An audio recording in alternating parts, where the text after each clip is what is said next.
Chhatrapati संभाजीनगरच्या city चौकात मुस्लिम तरुणांकडून घोषणाबाजी करण्यात आलेली आहे। रामगिरी महाराज यांच्यावर कारवाई करण्याची मुस्लिम समाजाने आता मागणी केली आहे। रामगिरी महाराजांच्या वादग्रस्त वक्तव्यामुळे धार्मिक भावना दुखावल्याचा आरोपही करण्यात आलेला आहे। सिटी चौक भागात पोलिसांचा सध्या तगडा बंदोबस्त आहे, तर दंगा नियंत्रण पथकाला देखील या ठिकाणी दाखल करण्यात आलेले आहे। महत्त्वाची आणि मोठी बातमी आपण पाहतोय, रामगिरी महाराजांनी जे वक्तव्य केलं ते वादग्रस्त वक्तव्य आहे असं म्हणत छत्रपती संभाजीनगरच्या सिटी चौकात मुस्लिम तरुणांनी घोषणाबाजी केलेली आहे। तर रामगिरी महाराज यांच्यावर कारवाई करण्याची मुस्लिम समाजाने आता मागणी केली आहे। रामगिरी महाराजांच्या वादग्रस्त वक्तव्यामुळे धार्मिक भावना दुखावल्याचा आरोपही केला जातोय।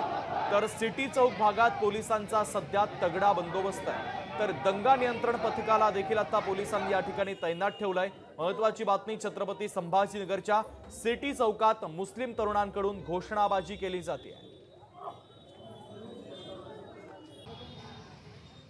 सचिन बडे आपले छत्रपती संभाजीनगरचे प्रतिनिधी आपल्याशी जोडले जात आहेत, त्यांच्याकडनं या बातमीच्या संदर्भातले अधिकचे अपडेट घेऊयात। सचिन।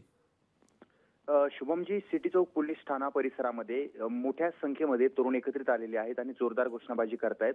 याचं कारण म्हणजे रामगिरी महाराजांनी केलेल्या वादग्रस्त विधानानंतर त्यांच्यावर कारवाई करण्यात यावी, त्यांना अटक करण्यात यावी, त्यांच्यावर गुन्हा दाखल करण्यात यावा ही मागणी धरून सिटी चौक पोलीस ठाण्यासमोर तरुणांची मोठी गर्दी जी आहे ती या ठिकाणी पाहायला मिळत आहे। प्रामुख्याने जर पाहिलं तर एक वादग्रस्त विधानामुळे राज्यातील विविध भागांमध्ये तणाव निर्माण झालेला आहे आणि छत्रपती संभाजीनगरमध्ये सुद्धा हा तणाव निर्माण झालेला आहे।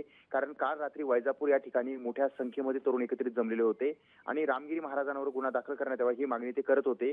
तर छत्रपती संभाजीनगरमध्ये रामगिरी महाराजांना अटक करण्यात यावी ही मागणी धरून सिटी चौक पोलीस ठाण्यासमोर ही गर्दी जमल्याचं पाहायला मिळते आणि हळूहळू ज्या पद्धतीनं सोशल मीडियावर मेसेजेस व्हायरल होत आहेत त्याच पद्धतीनं तणाव निर्माण होत चाललेला आहे। त्यामुळे सोशल मीडियावर मेसेजेस फॉरवर्ड करू नये असं पोलिसांकडून सुद्धा आवाहन करण्यात येत आहे। मात्र अशा ठिकाणी आता दंगा नियंत्रण पथक देखील या ठिकाणी दाखल झाले आणि परिस्थिती नियंत्रणात आणण्याचा प्रयत्न केला जातो। ठीक आहे सचिन, महत्त्वाचे अपडेट या बातमीच्या संदर्भातले तू पोहोचवलेले आहे, तुर्तास धन्यवाद। लोकशाही मराठी ऐका, पहा, जागरूक रहा।